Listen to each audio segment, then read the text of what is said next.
Not much change for the Orange County real estate market last week. It's still a seller's market, and most metrics remain basically the same. But what does that mean going forward? Let's talk about it. I'm Natenecochea. I'm a real estate agent here in Orange County and your tour guide for the weekly trend forecast. Follow me. Thanks to Altos Research for digging up this data so I can get it to you, and so you can stay informed about the reality of our market and not be confused by the national stats. Starting off with our overall picture of the market, the Market Action Index. For the MAI, we're looking at sales versus inventory, with a rating of 30 representing a balanced market. And Orange County has an MAI of 47 for the third week in a row, holding us in a strong seller's market. Obviously, each city in Orange County has its own market and is influenced by its own factors. So let me know in the comments what OC cities you're interested in learning more about. That way I can add them to the WTF series. As I said before, we didn't see a lot in the way of change in Orange County. I think that this is a good sign for the stability of our market, and really that we've kind of reached a point of calm. That doesn't necessarily mean we aren't going to see some changes either further favoring sellers or favoring buyers, but at least for now, it seems this is the status quo. Now on to days on market. As usual, I prefer the median to the average, but knowing both gives us a fuller picture. So the average days on market in Orange County increased by 2 days to 82, and the median held at 49 for the fifth week in a row. 49 days is well under what would be typical in a normal, more balanced market. It's just another sign pointing to demand being high for the available inventory.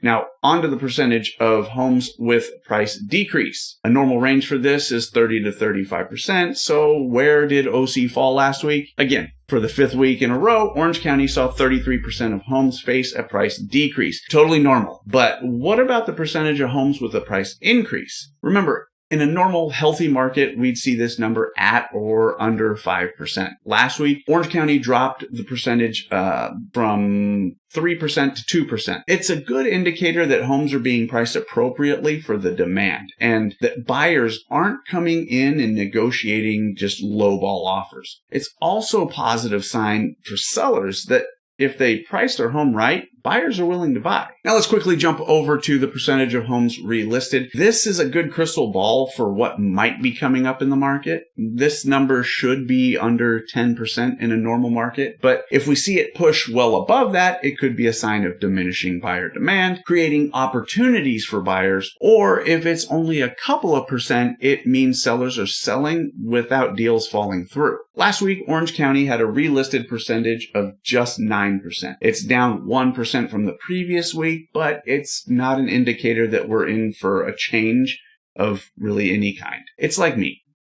Now, for what I find most interesting, inventory and the market segments. This will give us a good idea of which segments are hottest or coldest and where there are the most opportunities for both buyers and sellers. So, overall inventory for Orange County dropped by 31 homes last week to 2,265. Funnily enough, though, each market segment has an identical 582 homes available for sale. But where did the new inventory and the sales go? Well, the bottom market segment saw 105 new listings and 159 homes absorbed. The lower market segment added 74 homes while having 100 absorbed. The upper market segment had 50 new listings but 75 absorbed, and the top market segment added 26 with 32 absorbed. So in total, we added 255 homes across all of Orange County and had 366 absorbed. It's pretty plain to see that demand is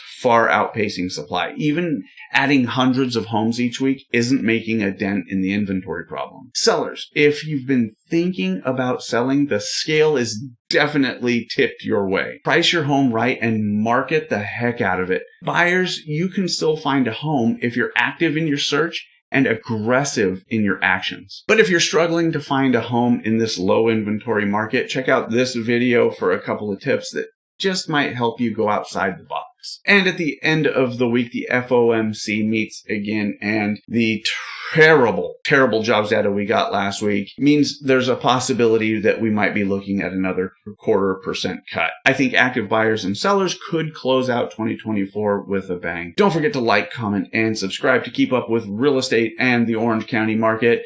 Thanks for watching. Until next time.